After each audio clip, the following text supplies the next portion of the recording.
Hello and welcome to Death Stranding, the next game that I have completed and that I'm going to... Oh, sorry, Sam. And that I'm going to tell you about. Because I started this with Monster Hunter, then I did Last of Us, and now we're here. This is the next game that I've beaten, and the next game that I want to tell you my thoughts about. So I hope you enjoy me rambling on for however long this video is. But we beat Death Stranding. This was the reason I played this game is because there was I don't remember what YouTuber said it, but they said that they might be taking this off PlayStation Plus. That didn't happen. There's other games taken off this month, but I figured maybe with the second game coming out that they would take it off. So I figured why not? We'll jump right in and we will play this for myself. So I did, and I will admit, I was pleasantly surprised with the game because I was obviously told that the game was good, and I've seen that everyone said the game was really good. Oh, upside down rainbow. But I've seen that everyone else said the game was good, so I believed them. And but when people say that this is a walking simulator, I was always like, no, there's got to be more to it, you know? And it's 80%, dude, is walking back and forth and delivery, which at the beginning it was rough because you didn't have the chiral network, so you didn't have, if you can look behind me, that little blue circle is like a ramp that someone else has bought, or you have like that bridge, or you have a generator. Throughout this game, you have things that other people have built because of the chiral network, and I love that about this game. That really, it shows like everyone not really coming together, but everyone who plays this game setting stuff up for people, and I really like that. I very much enjoyed the fact that you can have other people kind of help you with your journey throughout the game. I thought that was a great idea. Kojima did a freaking great job with that. I'm really glad that I didn't quit this game because I had a lot of points where I was like, yeah, I just don't want to play it anymore. It wasn't the vibe. It wasn't really. I say it wasn't the vibe, but it's because I got to points where it was like I would get stuck, like with my bike, which we'll talk about later as well. And there was points that it just really frustrated me to the point where I was like, I might just drop the game and go play something else. I'm glad I didn't. I'm glad I continued through the story because it was a treat, let me tell you. The gameplay in this game, it works for a walking simulator. It does it really well because I like the fact that you have to balance with the triggers whenever you trip, or sometimes you have to hold. I mean, it was one time for the story. You have to like hold cargo and you have to hold down the right trigger if you have it in your right hand. I enjoyed that part of it. It makes it realistic and kind of grounded and like, oh, this is an actual like thing that happens when you have to carry stuff. You don't just like grab it and then you let go of the button and it's all done. I enjoyed the realism within that. Um, and like the realism of like whenever you scan, there's like little X's, which maybe let me wake up here. When you scan, you'll be able to see little X's around the area, and like those are rocks that could trip you up. Like these little X's, those are things that could make you trip if you're not holding both triggers to stay balanced. And I enjoy the fact that that's a thing that you can trip and then kind of recover all the time, and then whenever you fall down, like when you're on a mountain, you start sliding down, you can hold both triggers to kind of help stop you.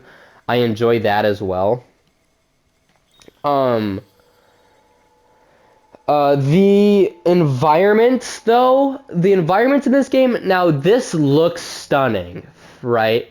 This looks great, and you can see like the strands going up, and you have the upside down. Hi, Norman. You have the upside down. What is it? Rainbow. You have the upside down rainbow, And you have those things, and it's like it's all really cool to see for the first time when you're walking out into this great big world. But then this is the game. It's all this. The most difference, good night, Sam. The most difference you have is Mountain Knot City, and then you have another place that's like a red desert because of a void out. But it gets a little bland to look at sometimes when you're just running through and you have nothing to really look at. You have storms that happen and then it rains, and the rain looks great. The rain looks phenomenal, and the sounds of it, you know me, and you know I love sound design. But sometimes it gets a little boring. Just it's because it's all rocks, and there's not really animals running around, and it makes sense because the time fall, and it makes sense because what happened to the world because of the void outs and the Death Stranding. But you could see in the second game, I hope, and I've seen that they're doing like more environments. I hope there's more things like that.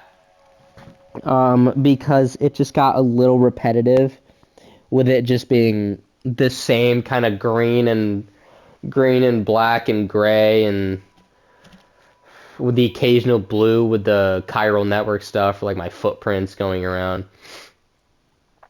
Um, that also kind of leads into the visuals of this game. Oh my goodness, they're phenomenal. Like if you look at the rocks look great, the water looks great. But if you look at Sam, there's like little things. Actually, there's a camera mode, isn't there? There's little things that like here it says, I wonder if I can get it in frame here. I can get it to like load capacity 200 pounds. Like it says though, there's those little details within that. There's Lou. Lou has phenomenal details like the hood. Hang on, I've never used it before. Ha ha ha! There's like you have the bridges, you have the way it's crinkled up, you have the way the clothes look. Like it's all just great to look at, and it's really nicely done, and I enjoy the fact that like it's oh gosh. I enjoy the fact that it's like it's realistic. It's not really broken in any manner. And that's really nice to have. And it's really nice to be able to and you also have like the straps that are flapping in the wind, and you have like Norman's hair when it's up, apart from when it's down. You can see when it's raining, you actually get wet. When you're walking around, it makes like whenever he gets up, he braces himself to get up. He makes sure that everything is all set before he stands up. And like he talks to himself, kind of like what Ellie did in The Last of Us 2 as well. Is he kind of talks to himself like a normal person would when you're alone out here and you're doing nothing. And well, I say doing nothing, but like when you sit down, you have that, and he kind of chats to himself, and he kind of makes sure everything's prepped when he goes to take a nap here, or like when you're in the private room, he's kind of kicking around as well, just like a normal person would, kind of fiddling.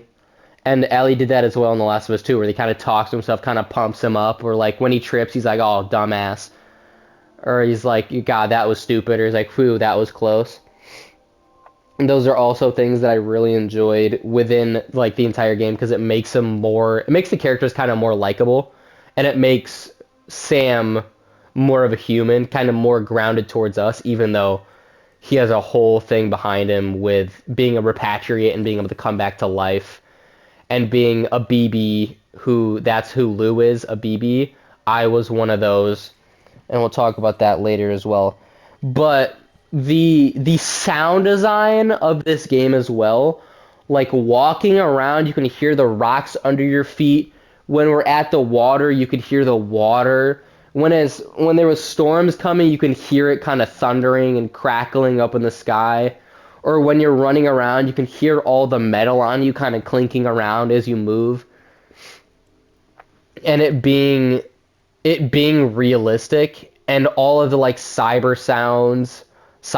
sounds of like pressing the buttons, and then when you go up to like a terminal and you have to hold a button for that, it does a little like wind up, I guess. Just all the sounds in this game are absolutely phenomenal. And there was voice crack, jeez. And there was a cutscene at the beginning of the game, right at the start, when a void out happens. That is my favorite cutscene in the entire game. The sound design is so incredible because you can hear like what's happening. Now that's a simple term, but like you can hear they put like a siren sound on it, and it's just, and you look up and you see this giant BT that's about to cause this big ass like explosion, which is called a void out, and it's just so cool to see and hear, and just like it's raining. Whenever it rains, you can see it's raining on the camera, or when it's snowing, it snows on the camera. That's super cool to see as well, and it's a nice little a nice little like topper to everything. That it's like, oh, it's at like you can see the snow kind of sticking. It makes it seem like there's a camera actually there, which is pretty cool. Because with the fourth wall breaks in this game as well, it really makes it seem like there's just a camera following Norman around, or following Sam around.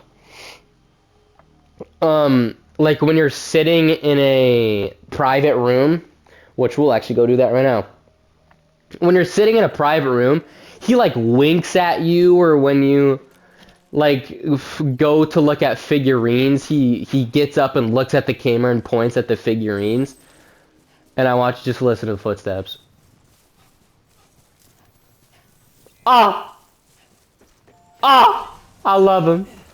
Which I actually don't know why you put a private room here, because the distro center is right there. But besides the point, like you can see, he lays down and he's like, he's kind of exhausted after a long day. And then you wake up, and then there's like 40 cutscenes. But you'll be able to see within this is you'll see him kind of kicking around, and you'll see like I think there's other things like if you stare at his crotch for too long, he'll get mad at you. But if you look at the figures, you see he goes straight up to the camera and points back at it, and these are all the beats. It's this guy. It's this guy in the beginning of the game. That's just so incredible. The sound that it makes and the oh whoa.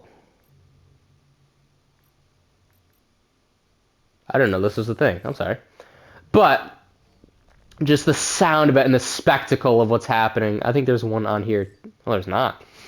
But the spectacle that's happening, and there's like, you're kind of overloaded with like, oh shoot, what's gonna go on here? And then it just all happens, and it's a problem.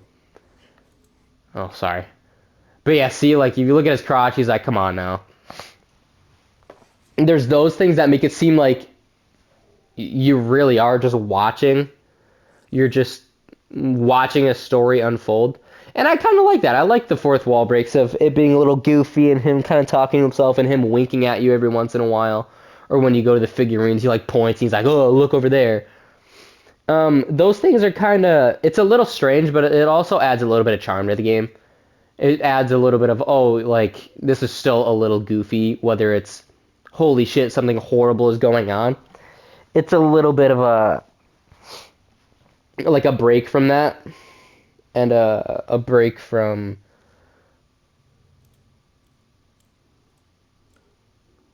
oh, he's asking for a shower.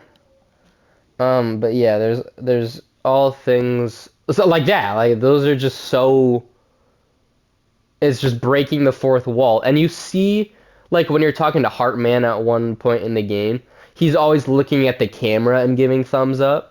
He's never looking at like Sam and giving thumbs up. He's always looking at you, the player. And that's really funny to see.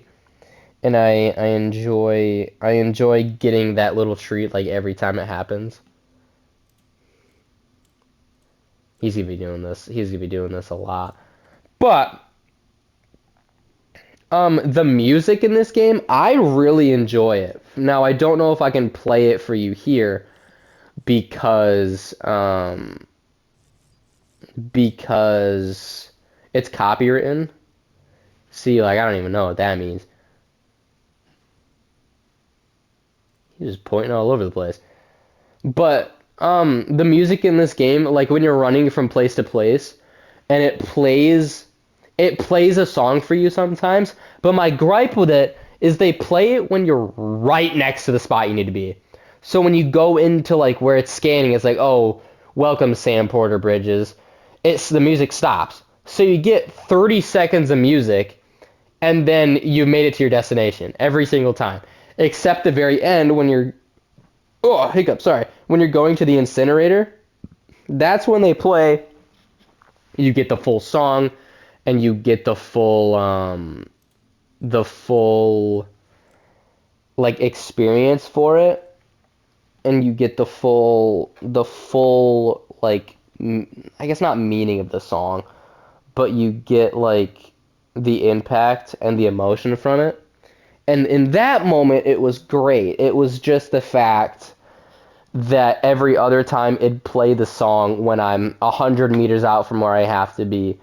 And it is also slightly my fault because I could like stand outside and wait for the song to end, but I didn't feel like doing that throughout the entire thing. But also like the cutscenes in this game, the cutscenes and the BT designs.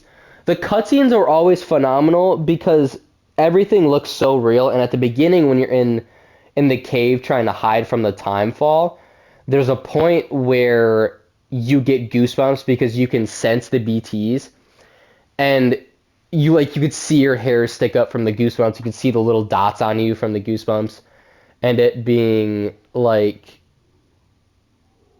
you actually feeling it and sensing what's about to happen and what is coming at you. And then at the beginning of the game, all you see is the handprints because you can't see the BTs yet because you have level 2 dooms. But Fragile, who joins us in the cave, she has level 3, so she can see and sense them. It's kind of like, if you think about it, it's kind of like Fire Force. Fire Force, what? You have I forgot what it's called, but you have like 3 levels. One where or I know of 2. One where you can manipulate fire, and one where you can start a fire by yourself and then manipulate it. And then I think there's one more in there, but I'm not quite sure. But it's kind of like that with the BTs thing.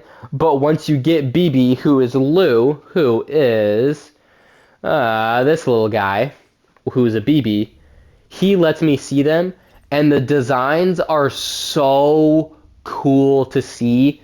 And we can go back to the little figurines. They're green. The BTs are usually like black and goopy. Norman, I'm gonna need you to point at me here a second. Thank you. But all of these are so awesome to see, and it's so cool. Like, you have the jellyfish, you have the dogs that are over there, you have the actual people floating, you have, I guess that's not BTs, but like you have the giant whale, and it's just they're all so unique in their own way. Whether it's just the people grabbing onto you to kind of suck you in to the afterlife or to the beaches, or it's just like it's Higgs who has the power to control them. Um, they're all just so cool to look at, and they're all like none of them are really like, oh, that one looks like poo, you know. They're all cool and they're all unique in their own way. And I enjoy it's almost like Monster Hunter. I enjoy every single one of them. There's not one that I'm like, oh, this looks stupid or this looks kind of meh. Like, they're all, and like the jellyfish you could see down towards the bottom here. The like jellyfish ones sound weird. It's like they have their different sounds, and the big standing one had the giant like siren at the beginning of the game.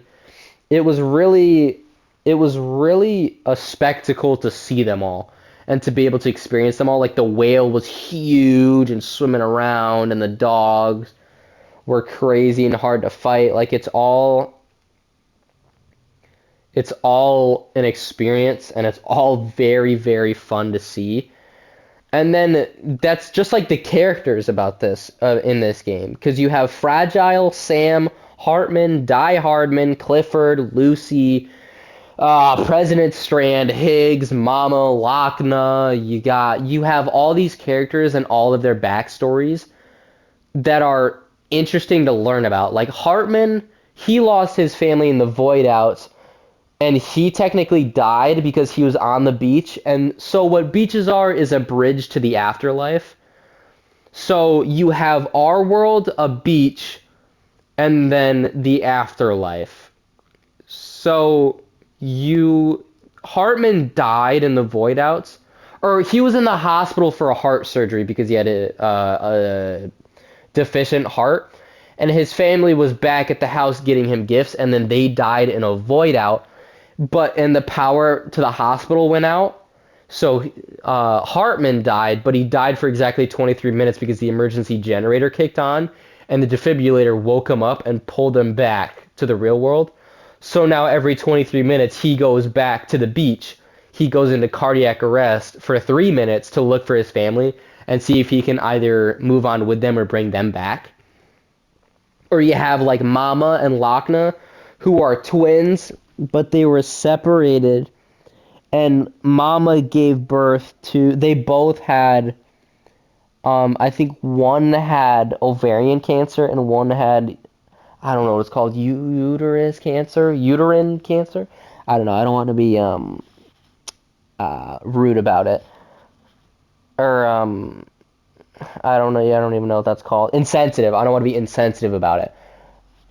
Because those are horrible things to have to deal with. But they both had that, but Lochna had a husband, so Lochna had the uterus, so she couldn't have the kids, but um, Mama could. So took she took I think it was the frozen sperm of Lochna's husband, and then she had a kid, but the void outs took out her hospital as well. So she was stuck under the rubble pregnant, and she gave birth, but the child died, but it was still connected to her. So she had a BT baby, which is I think is the only case of that ever happening. And then that kind of caused her and her sister to have a falling out. And then you discover that, and then she makes like a knife that can sever the umbilical cord between BTs and humans, or between BTs and the beach, I think, or the afterlife. So we do that, and then she dies, but she merges with Lochna, so they become one again. So they're like one person, Lochna and Mama.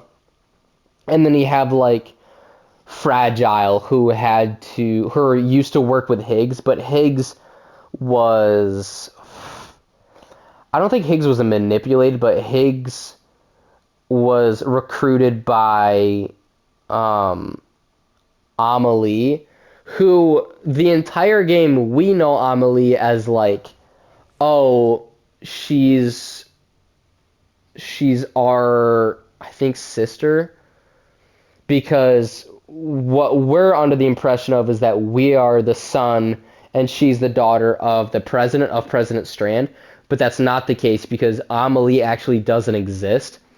President Strand was the same thing as Mama and Lochna, except not twins, but one was stuck on the beach and one was in real life.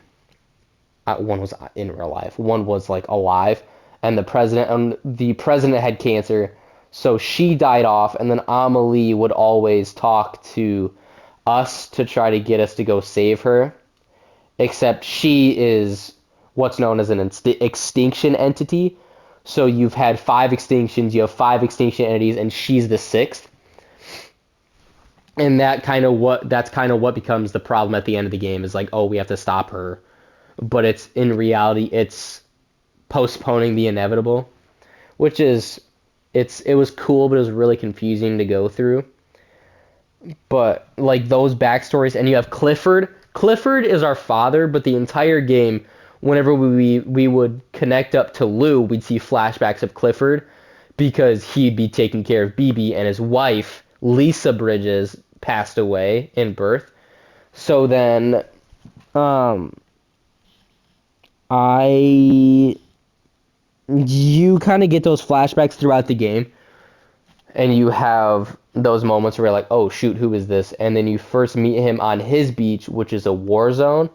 Everybody has a different beach, every single person, but only some people have dooms, and only some people are repatriates who can come back to life. But his is a battlefield, and then you learn. At first, his name's like combat veteran. You're like, oh shoot, like who's this guy? And then you go through and you realize that his name is Clifford, and then you realize that he just wants BB. But you also realize in the flashbacks that he's your dad. He's Sam's dad. Him and Lisa, they're your parents, and Clifford was killed by President Strand because BBs were still being an experiment, and Clifford wanted to get me out of there because he didn't know that it was going that far in the experiment. So then he was killed by President Strand and Die Hardman, whose name is John.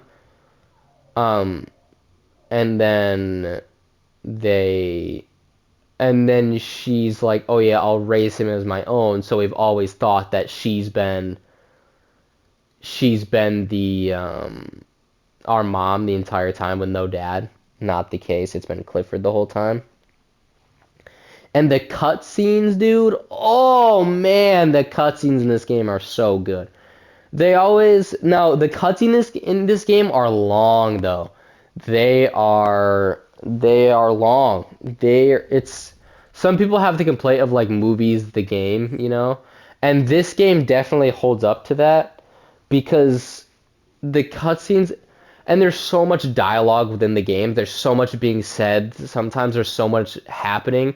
And you see like the development of Sam, of him being a loner, and then right at the end he kind of gives an inspirational like hoorah to everyone that you've met throughout the game. It's like, okay, we gotta do this. Um but like in the cutscenes, there's like crying is a chiral allergic reaction. So whenever something happens, you'll see them crying, or like when they're actually crying from emotions. It looks and like Die Hardman apologizes to you for killing Clifford, for basically killing your dad, and you could see like the tears coming down from his face, and you can see like the emotion. I really enjoy that. It looks great. It looks phenomenal, and I mean, it should. It's a main part of the game, but it's really cool to see how far games have come from like tears looking that good and like running down someone's face, and then just like the way that they can portray and show that that's like an allergic reaction to what's happening to them. I think that's a really cool thing that happens in this game. But going back to gameplay, I want to talk about the bike, because the bike made this game way easier, but also way harder, because you can get from point A to point B quicker on like flat ground, and it tells you that, but it controls like shit. It controls terribly. It's not um like you get stuck on the smallest rocks, and it's so annoying and it's so irritating. And I just wanted to make sure that I said that in this, because it's a blessing and a curse, because when you get to Mountain Knot and like the different areas of you being here on this flat land, and you have slight mountains, but once you get to Mountain Knot, it is miserable. It is awful the way that not even just the bike, just like getting around.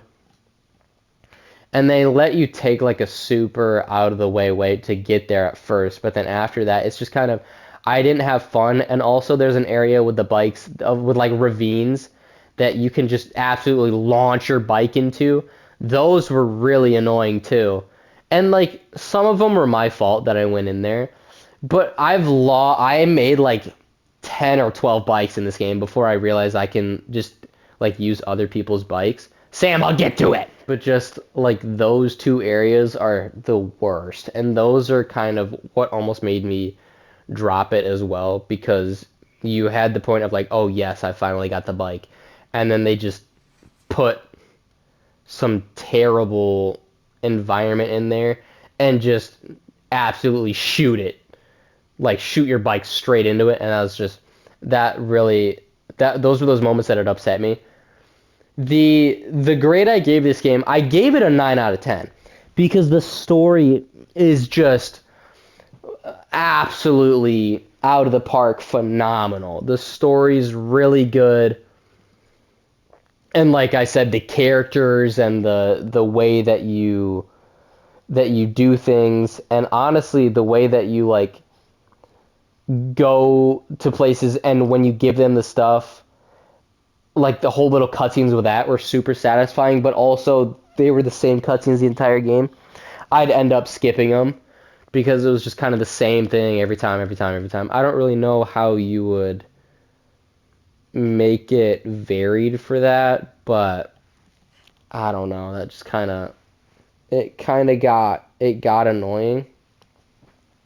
But the 9 out of 10 is because everything was great, the visuals, the story. Just the bike getting around was miserable to control, and the walking was a little too much, I will admit. It was just kind of, hey, walk way back here. And obviously, and obviously, because you're a delivery man, that's like the whole point of the game. It's just not for me. And I want to play the second game, but it looked like that's kind of what the second game is going to be as well. And I don't know if they could pull it off again because it took me 22 hours to beat this game, and like 18 of it was running from place to place or driving from place to place. It's just not for me. It's not what I like to do in video games per se. Now, will I play the second game eventually when it comes out in June? Of course. And I didn't hate this game. It's just that's one of my things of I'm like, it's not my favorite. I'd rather kind of be doing something. And I think I will eventually play Red Dead, and I think that's going to be Red Dead's thing as well. Except you're going to be on a horse instead of like a bike or anything, or like GTA where you have a car or something. But yeah, those are my thoughts on Death Stranding. I hope you can give your feedback in the comments of what you liked and what you didn't like about this game. And I hope you guys enjoyed me rambling on for however long this is. And hope you guys enjoyed, and I will talk to you guys in the next one. Bye.